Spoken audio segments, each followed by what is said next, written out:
Here's a man that everybody is going to enjoy meeting. He's Roy M. Cohn, who was confidential assistant to the United States Attorney General in this area, Irving H. Sapool. And, of course, they've been very busy prosecuting the communists and Communist Party. How you, Roy? How are you, Jack? I'm telling people out there how very busy you have been and on your way sort of to a semi-rest, as it were, after prosecuting the various red echelons in this country. Well, the job isn't quite over yet, and I think the best token of that is I have a suitcase full of Marxist, Leninist, Stalinist literature with me. You know, you've been, you go way back, actually. You're a very young fellow, but at the same time, I know you go way back because I think you were in on the Remington deal. I tried part of that case. Yeah, this Dashiell Hammett business, and of course all the various Communist Party members who are being prosecuted at the moment.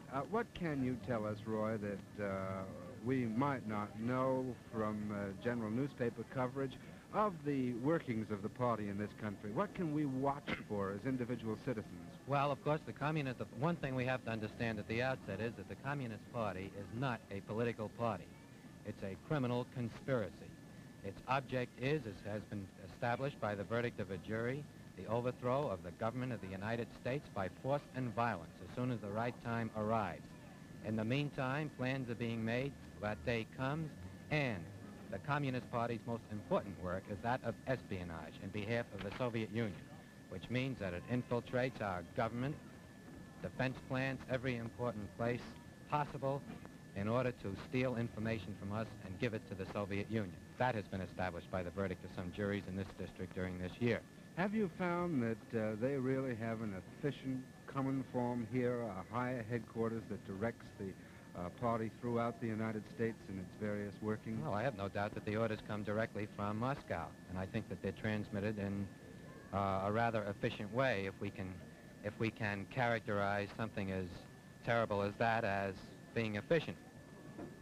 How come, Roy, that to our way of thinking, so many people of the, shall we say, the upper strata of society become involved? Well, I don't know if there are so many people. I guess that there are some in the so-called upper strata who are involved.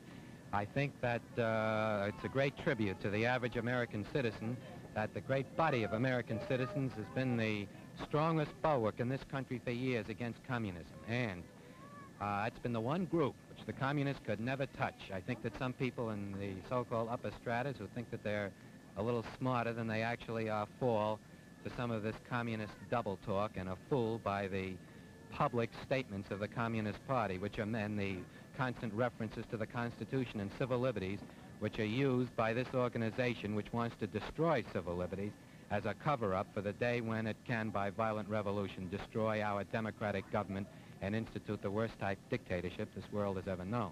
Do you think that our very active prosecution in the last year has helped to materially cripple the workings of the party? I think it has helped immeasurably. I think that the work of the Federal Bureau of Investigation, work of the Department of Justice in jailing as many of these people as didn't run off and jump bail, and the new indictment and the prosecution of communist leaders in this district has been the worst blow the Communist Party has suffered.